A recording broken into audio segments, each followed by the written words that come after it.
وتقيم الصلاة بوضوء كامل لوقتها وتؤتي الزكاة. نحمده ونصلي على رسوله الكريم، اما بعد فاعوذ باللہ من الشیطان الرجیم، بسم اللہ الرحمن الرحیم، الف لام میم، ذلک الکتاب لا ریب فیہ ھدی للمتقین الذین یؤمنون بالغیب ویقیمون الصلاۃ ومما رزقناہم ینفقون. صدق اللہ العظیم. رب اشرح لی صدری ویسر لی امری واحلل عقدۃ من لسانی یفقہوا قولی. قرآن کریم اللہ تعالیٰ کا کلام ہے جو کہ اس نے تمام انسانیت کی ہدایت کے لیے نازل فرمایا ہے. خود قرآن اس کے لیے ھدی للناس کے الفاظ استعمال کرتا ہے. جب آپ بالکل قرآن کی ابتدا کریں گے تو آپ کے سامنے جو پہلی سورہ آئے گی وہ سورہ فاتحہ ہے. تو سورہ فاتحہ ایک حق کی تلاش میں سرگردہ انسان ہے جو اس دنیا کی بھول بھلائیوں سے پریشان ہے، اور وہ اپنے رب سے دعا کرتا ہے کہ اہدنا الصراط المستقیم، اے میرے رب تو مجھے بالکل سیدھا راستہ دکھا دے جو تیری طرف آتا ہے، جس میں کوئی بھول بھلائیاں نہ ہو اور میں کسی غلط راستے پہ نہ چل جاؤں. ہم جانتے ہیں کہ سورہ فاتحہ کے فوراً بعد جب سورۃ البقرہ شروع ہوتی ہے تو ابتدائی آیات ہمیں یہ بتا دیتی ہیں کہ اس کی یہ دعا قبول ہو گئی ہے.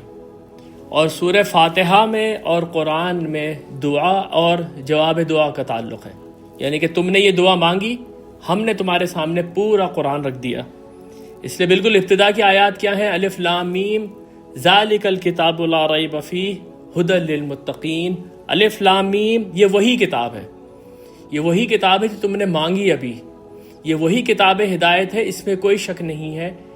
یہ ہدایت ہے متقیوں کے لیے، ہدایت ہے ان لوگوں کے لیے جن کے دل کے اندر تقویٰ ہے، جن کے دل کے اندر ایک ڈر ہے کہ ہمیں کہیں نقصان نہ پہنچ جائے، جن کے دل میں اس بات کا خوف ہے کہ ہماری برے اعمال کہیں ہمارے سامنے نہ آ جائے. یہ تقویٰ کی ایک بہت ہی مختصر سی تعریف میں نے آپ کے سامنے رکھی ہے.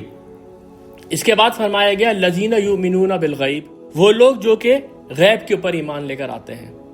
یعنی کہ اب جو متقی لوگ ہیں جو کہ اس ہدایت سے فلاح پا جائیں گے، اب ان کے لیے کچھ صفات بیان ہو رہی ہیں، ان کے لیے کچھ شرائط بیان ہو رہی ہیں. یعنی کہ متقی لوگ یہ صفات اپنے اندر رکھتے ہیں. اس میں سب سے پہلی صفت ان کی ہے الذین یؤمنون بالغیب، وہ لوگ ان دیکھی دنیا کے اوپر بھی ایمان رکھتے ہیں. یعنی وہ اس طرح کے لوگ نہیں ہیں کہ جیسے بنی اسرائیل نے کہا تھا لن نؤمن لک حتی نری اللہ جہرۃ، ہم آپ کی بات کبھی بھی نہیں مانیں گے. انہوں نے موسیٰ علیہ السلام سے کہا تھا ہم آپ کی بات کبھی بھی نہیں مانیں گے جب تک کہ ہم خود اللہ کو اپنے سامنے نہ دیکھ لیں. یا وہ ایٹیٹیوڈ جو آج ہم دیکھتے ہیں پڑھے لکھے لوگوں کے اندر نظر آتا ہے، جو یہ کہتے ہیں کہ جو چیز بھی ہم پروف کر سکتے ہیں ہم صرف اسی کو مانیں گے. یہ لوگ جو ہیں یہ پیغمبر کی دعوت پہ لبیک کہتے ہیں. ایمان کیا ہے؟ تصدیق بما جاء بہ النبی، ہر وہ خبر جو پیغمبر لے کر آیا، پیغمبر کی ذات کے اوپر بھروسہ کر کے. یہ وہ لوگ ہیں جو کہ مانتے ہیں کہ پیغمبر کی خبریں صحیح ہیں. پیغمبر کہتا ہے کہ مرنے کے بعد تم لوگ اٹھائے جاؤ گے تو پیغمبر صحیح کہتا ہے، کیونکہ پیغمبر نے کبھی جھوٹ نہیں بولا، اس کا کردار اس بات پہ گواہ ہے. پیغمبر کہتا ہے کہ ملائکہ ہیں، پیغمبر کہتے ہیں کہ اللہ تعالیٰ تم سے تمہارے سارے اعمال کا حساب لیں گے. یہ ایمان بالغیب ہے. یہاں تک اب تک جو بھی گفتگو ہوتی رہی ہے وہ اصل میں ہمارے آئیڈیالوجی کو بنا رہی تھی. ایک آدمی جو کہ قرآن کے اوپر ایمان لے کر آتا ہے اس کی آئیڈیالوجی کیا ہے، نظریاتی طور پہ وہ کیا سوچتا ہے اس دنیا کے بارے میں. وہ بڑے بڑے سوالات جو اس کے دماغ میں آتے ہیں کہ یہ کائنات کیسے بن گئی، میری زندگی کا کوئی مقصد ہے کہ نہیں ہے، ان ساری باتوں کے جواب میں جو پیغمبر کی دعوت ہے وہ اس کو مانتا ہے. یہ آئیڈیالوجیکل ڈسکشن یہاں پر تھوڑی سی ختم ہوتی ہے. اور اب پہلی مرتبہ قرآن جب سے شروع ہوا ہے پہلی مرتبہ ایک ایسی شرط سامنے آ رہی ہے، ایک ایسی صفت سامنے آ رہی ہے متقیوں کے لیے جو کہ عملی ہے. یہ کام اس نے عملاً کرنا ہے، اور وہ ہے وَيُقِيمُونَ الصَّلَاةَ، اور وہ نماز کو قائم کرنے والے ہیں، صلاۃ کو قائم کرنے والے ہیں.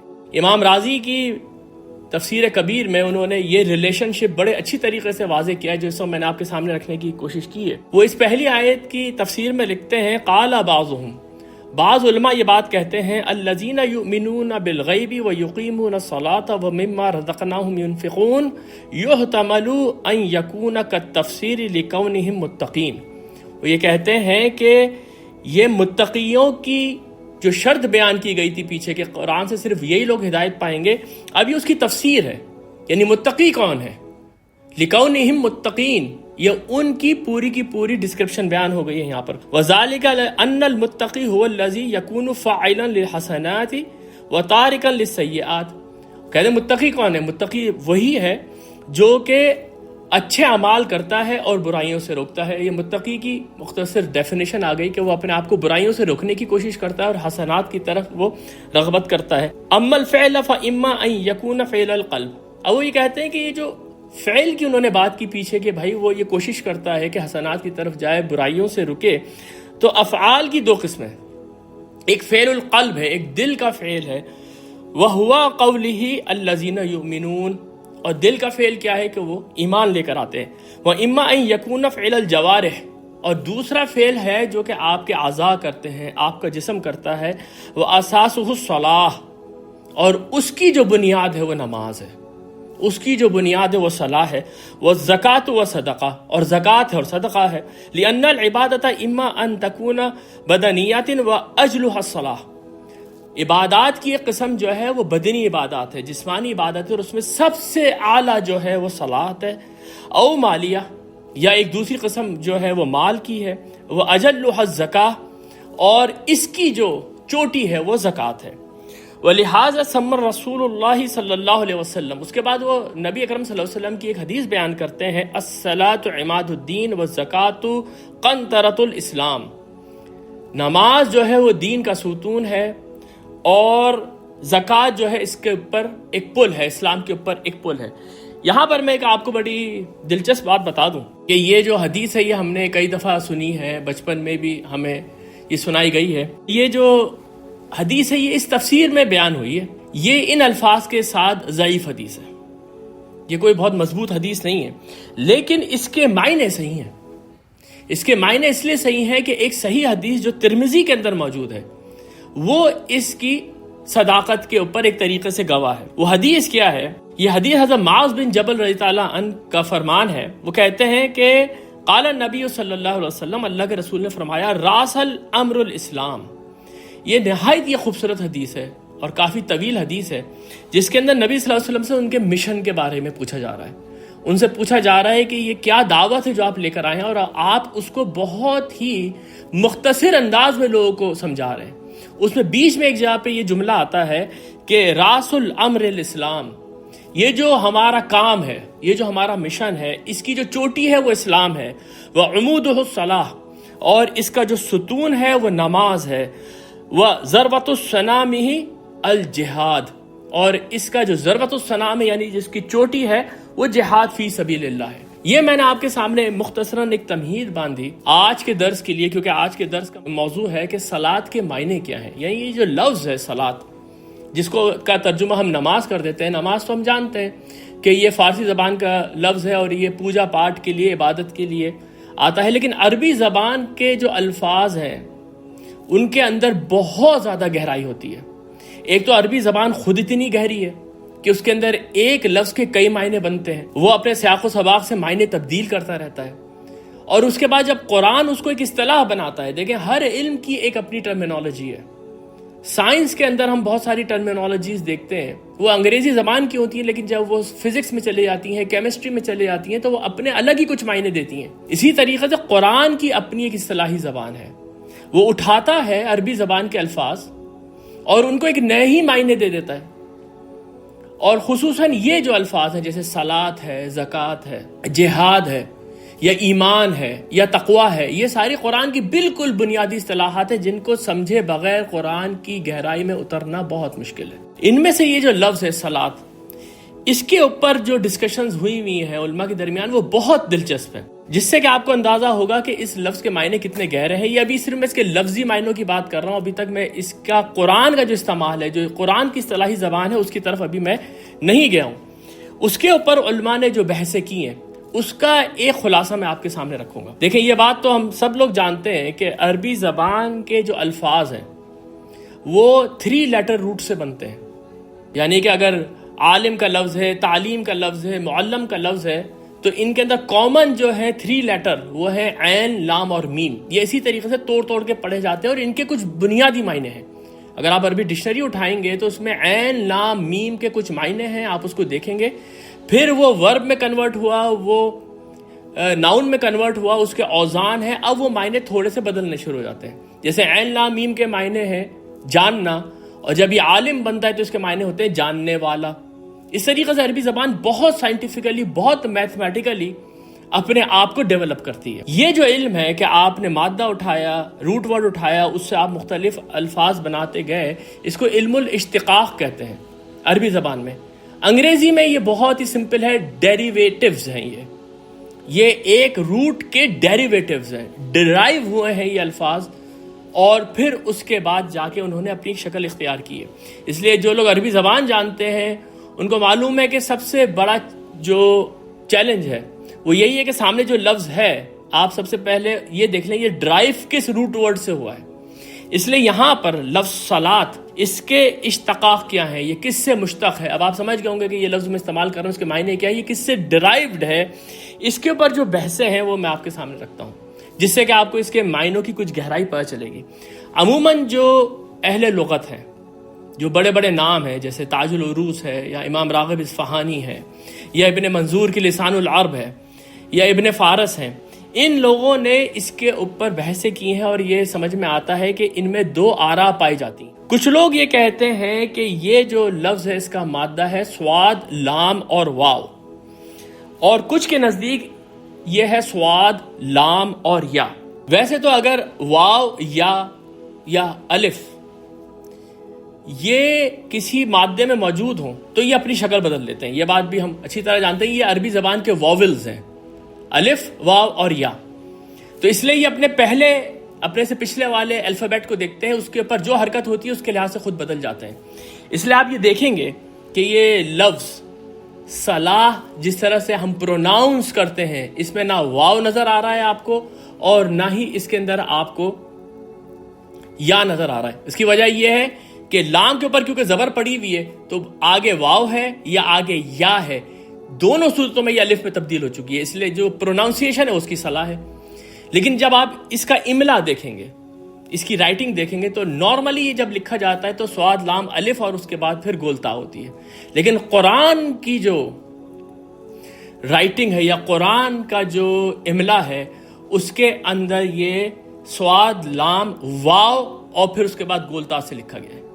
تو اس سے آپ کے سامنے یہ بات آ گئی ہوگی کہ اس کا جو مادہ ہے وہ صاد، لام، واو بھی ہو سکتا ہے، صاد، لام، یا بھی ہو سکتا ہے. اب سب سے پہلے تو ہم یہ دیکھتے ہیں کہ جن لوگوں نے اس کا مادہ صاد، لام، واو لیا ہے انہوں نے اس کے کیا معنی بنائے ہیں. پھر تھوڑا سا ہم دیکھیں گے کہ اگلا جو اسکول آف تھاٹ ہے وہ اس کے بارے میں کیا کہتا ہے.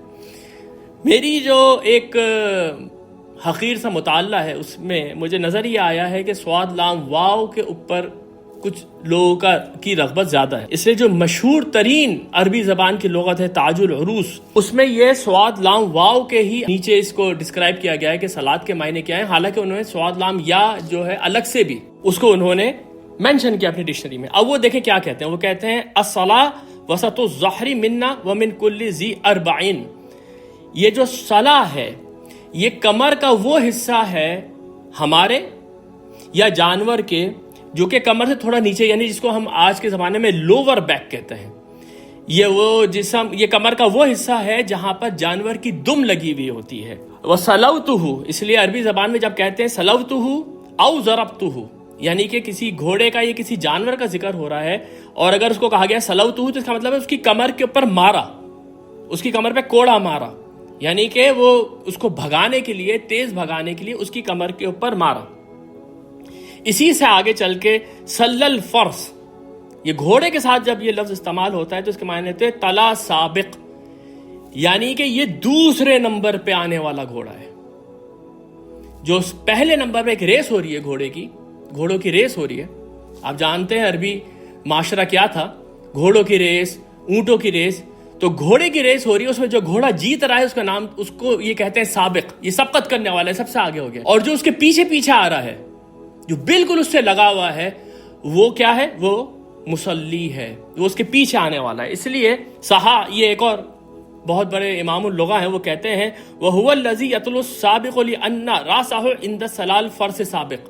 اس گھوڑے کو جو دوسرے نمبر پر آ رہا ہے، اس کو مصلی اس لیے کہتے ہیں کہ یہ اتنا قریب ہے پہلے والے کے کہ اس کا جو سر ہے، دوسرے نمبر پہ آنے والے گھوڑے کا جو سر ہے، وہ سبقت کرنے والے گھوڑے کی کمر کے قریب ہے. اب آپ ویژولائز کر سکتے ہیں کہ یہ اتنی کوئی کانٹے کی ریس ہو رہی ہے کہ جو دوسرے نمبر پہ آنے والا گھوڑا ہے، اس کا سر پہلے نمبر پر آنے والے گھوڑے کی کمر کے ساتھ لگا ہوا ہے. اسی سے یہ لفظ آگے چل کے پیچھے پیچھے چلنے کے معنوں میں، پیروی کرنے کے معنوں میں آنے لگا. اس لیے ایک حدیث بھی ہے، مطلب یہ بعد میں یقیناً کسی صحابی کا قول ہوگا، سبق رسول اللہ صلی اللہ علیہ وسلم، اللہ کے رسول سب سے پہلے سبقت کر کے اس دنیا سے چلے گئے. وصلی ابو بکر، اس کے بعد ان کے پیچھے ابو بکر چلے گئے. وصلص عمر، اور ان کے پیچھے پھر عمر بھی چلے گئے. وخبطنا فتنة فما شاء اللہ، اور اس کے بعد ہم کو فتنوں نے گھیر لیا. یعنی کہ ان تینوں کے جانے کے بعد جو امت مسلمہ ہے وہ فتنوں کا شکار ہو گئی، ان کے درمیان خانہ جنگی شروع ہو گئی. تو یہاں پر جو بات پتہ چلی وہ یہ کہ دوسرے نمبر پہ آنے والے گھوڑے کو مصلی کہتے ہیں، یعنی کسی کی ایسی پیروی کرنا کہ اس کے قدموں کے اوپر اپنے قدم رکھ دینا، بہت پیچھے نہیں آنا، بالکل اس کے ساتھ ساتھ پیروی کرنا. یہ لفظ مصلی کے اصل معنی. اس کے بعد اس کے ایک اور معنی جو کہ امام زمخشری نے لکھے ہیں، یہ بات میں آپ کو پہلے بتا دوں کہ یہ معنی کے اوپر بعد کے علماء نے، حالانکہ زمخشری کے بارے میں آپ لوگ جانتے ہیں کہ یہ وہ صاحب ہیں جنہوں نے قرآن کی پہلی تفسیر کی عربی کے اصولوں کے مطابق. کشاف کے بغیر کوئی بھی آدمی عربی زبان کے اوپر اور قرآن کی عربی زبان کے اوپر کام نہیں کر سکتا. امام رازی نے بھی کشاف کے اوپر ہی اپنی تفسیر بلڈ کی ہے، لیکن یہاں پر امام رازی نے زمخشری کے اس ترجمے سے تھوڑا اختلاف کیا ہے. میں اس کو اس لیے آپ کے سامنے لے کر آیا ہوں کہ میں تھوڑا سا اتفاق کرتا ہوں، کیونکہ آگے جا کے امام حمید الدین فراہی نے اس کے اوپر نہایت ہی خوبصورت ایک کلام کیا ہے. سواد لام واو سے زمخشری لکھتے ہیں، یعنی کہ اپنی تفسیر میں جب وہ یقیمون الصلاۃ پہ پہنچتے ہو تو وہ لکھتے ہیں کہ وَهُوَ الْعَظْمُ الَّذِي عَلَيْهِ الْعَلْيَتَانِ، یہ ہپ بون کا نام ہے. یہ جو کمر کی بات ہو رہی تھی نا کہ سلا جو ہے وہ کمر کے نیچے کا حصہ ہے، تو وہ کہتے ہیں اصل میں یہ ہپ بون کا نام ہے. لِأَنَّ الْمُصَلِّ يُحَرِّكُ صَلَوَيْهِ فِي الرُّكُوعِ وَالسُّجُودِ، کیونکہ جو نمازی ہے وہ جب رکوع کرتا ہے اور جب سجدہ کرتا ہے تو وہ پورا کا پورا منحصر اس کا جسم اس کی ہپ بون کے اوپر ہوتا ہے. اس کو امام رازی نے کوئی بہت زیادہ پسند نہیں کیا، لیکن اس سے جو ایک اور معنی اس لفظ کے اندر آ جاتے ہیں وہ یہ ہے کہ کسی کے آگے جھک جانا، کسی کے آگے سربسجود ہو جانا، کسی کی بے انتہا تعظیم کرنا. اب آپ یہ دیکھیں کہ یہ اب اس لفظ کے اندر 2 یا 3 معنی ایک ساتھ آ گئے ہیں. کسی کی پیروی کرنا، بالکل اس کے ساتھ ساتھ چلنا، کسی کے آگے جھک جانا، اس کے آگے رکوع کرنا، سجود کرنا، اس کی بہت زیادہ تعظیم کرنا. اب اس کے تیسرے معنی جس میں کہ یہ قرآن میں بھی استعمال ہوا ہے، ہم بھی استعمال کرتے ہیں، تاج العروس میں ہے وَأَمَّا مَعْنَاهَا فَقِيلَ الدُّعَاء، اس کے معنی دعا کے ہیں، اور وہ کہتے ہیں وَهُوَ أَصْلُ مَعْنِيهَا، اور تاج العروس میں کہتے ہیں کہ اصل معنی اس کے یہ ہے کیونکہ قرآن کے اندر الفاظ استعمال ہوئے وَصَلِّ عَلَيْهِمْ، کہ اے نبی آپ ان لوگوں کے لیے دعا کریں. ہم بھی جب نبی صلی اللہ علیہ وسلم کے لیے دعا کرتے ہیں تو اس کو صلاۃ علی رسول کہتے ہیں، وہ صلاۃ کے معنی وہاں پر دعا کے ہیں. تو یہ کہتے ہیں تاج العروس میں ای ادعو لہم، آپ ان کے لیے دعا کریں. یہ اصل میں وہ حوالہ دے رہے ہیں سورہ توبہ کی اس آیت کا، خذ من اموالہم صدقۃ تطہرہم وتزکیہم بہا، آپ ان کے مالوں میں سے ایک حصہ لے لیں جو کہ ان کو پاک کر دے اور ان کا تزکیہ کرے. وصلی علیہم، اور آپ ان کے لیے دعا کریں. ان صلاتک سکن لہم، آپ کی دعا ان کے دل کو سکون پہنچاتی ہے. تو یہاں پر صلات کا لفظ بالکل واضح طور پہ دعا کے لیے استعمال ہوا ہے، اور یہی جو ہمارے صلات کے اوپر درس آگے چلیں گے تو میں صلو علیہ کو آپ کے سامنے اور کھولوں گا جب ہم درود شریف کو آپ کے سامنے ایکسپلین کریں گے کہ اس کے الفاظ کے معنی کیا ہیں، اس کی حکمت کیا ہے، کیوں درود شریف پڑھا جاتا ہے اور نماز کا کیوں وہ ایک جزو ہے، یہ کیونکہ ہمارے صلات کے دروس میں آگے آنے والا ہے، تو صلو علیہ کے معنی میں وہاں جا کے آپ کے سامنے تھوڑے سے اور کھولوں گا۔ اب آپ دیکھیں کہ اس کے اندر اب تک کیا کیا معنی شامل ہو چکے ہیں۔ اس کے اندر شامل ہو چکے ہیں معنی پیروی کرنے کے، رکوع کرنے کے، سجدہ کرنے کے، تعظیم کرنے کے، کسی کے لیے دعا کرنے کے۔ اب آگے چل کے یہ اب تک میں نے آپ کے سامنے جو معنی رکھے ہیں یہ ان اہل علم کے رکھے ہیں جو اس کے معنی صاد لام واو مادہ سے لیتے ہیں، صلاح جس کے اصل معنی پیٹ کے ہیں۔ اب اس کے بعد ذرا ان کے اوپر ایک نظر ڈال لیں، ان علماء کے اوپر جو اس کا مادہ صاد لام یا لیتے ہیں، اور وہ یہ کہتے ہیں کہ اصل الصلاح ایقاد بالنار، وہ کہتے ہیں کہ اس کے اصل معنی آگ کا جلانا ہے، اور یہ لفظ ان معنوں میں قرآن میں آیا ہے، بہت جگہوں پر آیا ہے، جیسے اصلوہ الیوم، آج کے دن یہ لوگ آگ میں ڈالے جائیں گے، یا جو قرآن میں اللہ تعالیٰ فرماتا ہے وہ یصلی النار الکبریٰ، یہ بہت بڑی آگ کے اندر ڈالے جائیں گے۔ اس میں یصلا کا جو لفظ ہے یہ صلاح سے نکلا ہے، اور اس کے معنی آگ کے اندر ڈالنے کے ہیں۔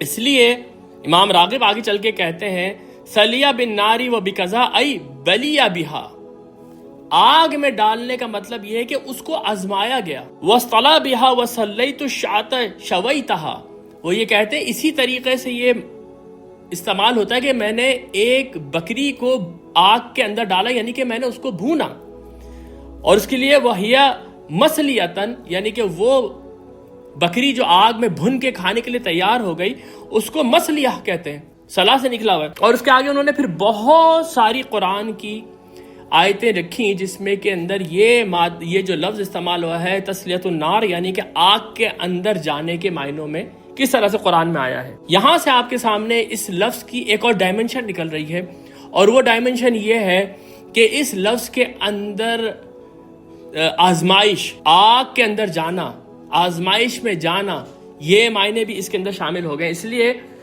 بہت بڑے امام اللغہ ہیں جوہری، ان کی تاج اللغہ کے اندر انہوں نے اس سے بلڈ کر کے جس کے معنی لکھے ہیں وہ تو بہت ہی کمال ہیں۔ وہ یہ کہتے ہیں من الصلاح وہی النار، صلاح کے معنی آگ کے ہیں، من صلیت العصا اذا قومتها بالنار، یہ ایسے ہے جیسے کہ کسی آدمی کی جو لاٹھی ہے وہ ٹیڑھی ہو گئی تو اس نے اس کو آگ میں ڈالا تاکہ وہ اس کو سیدھا کر دے۔ صلیت العصا بالنار، اس نے اپنے عصا کو آگ کے اندر ڈالا، اذا لینتہا، تاکہ وہ تھوڑا سا نرم ہو جائے، وقومتہا، تاکہ وہ سیدھا ہو جائے۔ اب آپ دیکھیں کہ اس سے کتنے خوبصورت معنی اس کے اندر اور ایڈ ہو گئے ہیں۔ فالمصلی کأنہ یسعی فی تعدیل باطنہ و ظاہرہ، یہ مصلی جو ہوتا ہے یہ نماز کی طرف جاتا ہے اس لیے ہے کہ وہ اپنے باطن کی اور اپنے ظاہر کی اصلاح کرے، یعنی کہ اب اس کے معنوں کے اندر تزکیہ نفس کرنا، اپنی اصلاح کرنا شامل ہو گیا۔ کمن یحاول تقویم العود بالنار، جیسے کہ ایک آدمی اپنی اسٹک کو، خواہ وہ لوہے کی اسٹک ہے خواہ وہ لکڑی کی اسٹک ہے، اگر وہ ٹیڑھی ہو گئی تو اس کو سیدھا کرنے کے لیے وہ اس کو آگ کے اندر، یعنی کہ ایک آدمی نماز کی طرف اس لیے جا رہا ہے کہ اس کے اخلاق بہتر ہو جائے، اس کا کردار بہتر ہو جائے، وہ اپنا تزکیہ نفس کر سکے۔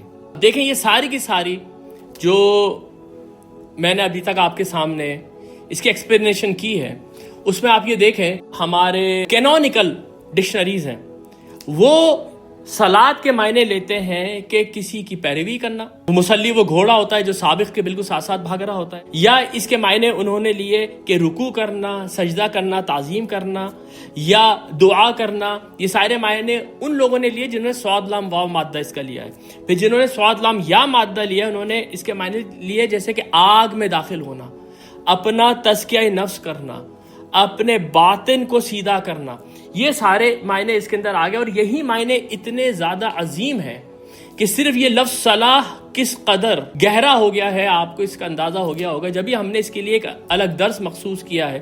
پھر اس کی حکمت اور اس کے اندر جو پڑھتے ہیں اس کے معنی وہ انشاءاللہ تعالی آگے آنے والے دروس میں ہم کریں گے۔ آج کے آنے والے علماء میں بھی کچھ لوگ ہیں جنہوں نے اس کے اوپر کچھ کام کیا ہے۔ آج کے آنے والوں سے مراد یہ ہے کہ یہ جو 18ویں صدی، 19ویں صدی، 20ویں صدی کے اندر جو اب علماء آ رہے ہیں وہ کام کر رہے ہیں، وہی جو ان کے پریڈیسیسرز ہیں ان کے کام کو مزید اور وہ ریفائن کر رہے ہیں. اس پہ سب سے عمدہ کام جو ہے وہ امام حمید الدین فراہی کا ہے. امام حمید الدین فراہی نے ایک لغت لکھی ہے قرآن کی، جس کے اندر انہوں نے کچھ اسپیسیفک جو اصطلاحات ہیں ان کو الگ سے نکال کے کلام العرب کے ساتھ اس کو کمپیئر کر کے اس کے معنی اور واضح کرنے کی کوشش کی ہے. اس لیے امام حمید الدین فراہی نے الصلاۃ یعنی نماز، اس کے اوپر الگ ایک باب باندھا ہے، اور وہ اتنا خوبصورت ہے کہ میرا دل یہ چاہ رہا تھا کہ میں آپ کے سامنے صرف وہی باب پڑھ دوں تو یہ شاید ہم اس درس کا حق ادا کر دیں گے.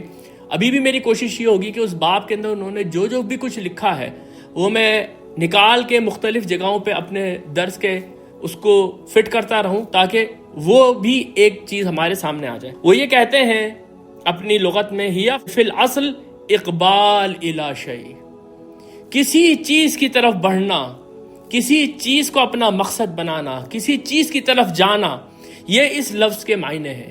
وَمِنْهُ الرُّكُوعُ وَمِنْهُ التَّعْظِيمُ وَتَضَرُّعُ وَدُعَاءُ. اب اس کے اندر رکوع بھی شامل ہے، اس کے اندر تعظیم بھی شامل ہے، اس کے اندر تضرع بھی شامل ہے، اس کے اندر دعا بھی شامل ہے. وَهِيَ كَلِمَةٌ قَدِيمَةٌ، یہ ہے اصل چیز جو وہ لے کر آئے ہیں، اور جو بہت ہی زیادہ حیران کن ہوگی بعض لوگوں کے لیے جو یہ سمجھتے ہیں کہ یہ نماز تو شاید دین اسلام کے اندر نبی صلی اللہ علیہ وسلم نے رائج کی ہے. آج ان کے سامنے یہ بات آئے گی کہ انسانیت میں ہمیشہ سے جب بھی عبادت کی گئی ہے اس کے لیے کسی نہ کسی زبان میں یہ صلاۃ کا لفظ ہی موجود تھا. اس لیے وہ یہ کہتے ہیں وَهِيَ كَلِمَةٌ قَدِيمَةٌ، یہ بہت پرانا جملہ ہے، یہ بہت پرانا لفظ ہے. بِمَعْنِ الصَّلَاةِ وَالْعِبَادَةِ، ہر زبان میں اس کو عبادت کے لیے اور نماز کے لیے استعمال کیا گیا ہے. جاءت فی الکلدانیۃ بمعنی الدعاء والتضرع، کلدانی زبان میں یہ لفظ دعا اور تضرع کے معنوں میں آتا ہے. وفی العبرانیہ بمعنی الصلاۃ والرکوع، اور عبرانی زبان میں یہ صلاۃ اور رکوع کے معنوں میں آتا ہے. ومن حاذ اصل سلی النار، اس کی جو اصل ہے وہ کہتے ہیں وہ آگ میں داخل ہونا ہے یا آگ کی طرف جانا ہے. ثم بمعنی دخل النار، اور اس کے بعد اس کے معنی آگ میں داخل ہو جانے کے.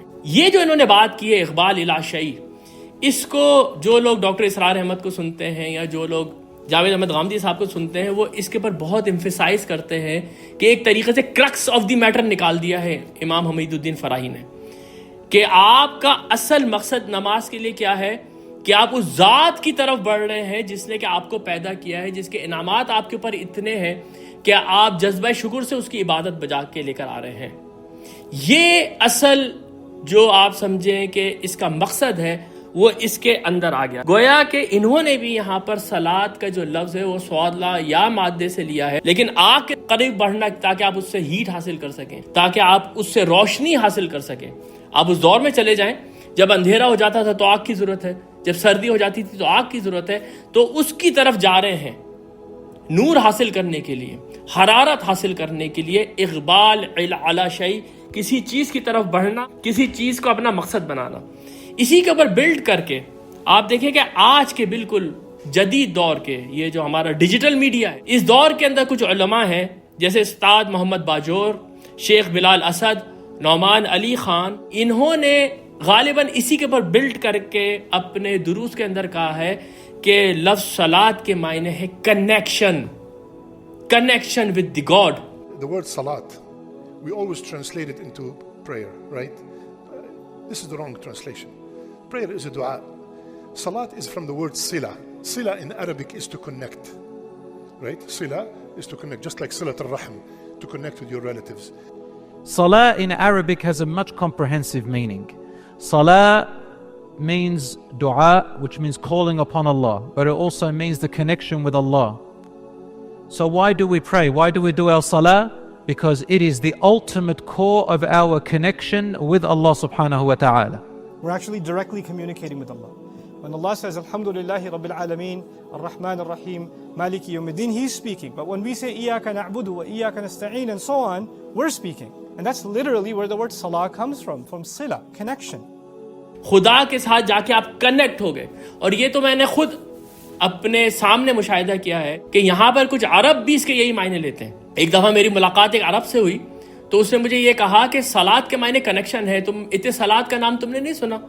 جو ہماری یہاں کی ایک ٹیلی کمیونیکیشن کمپنی اس کے اندر صلاۃ کے معنی یہی ہیں.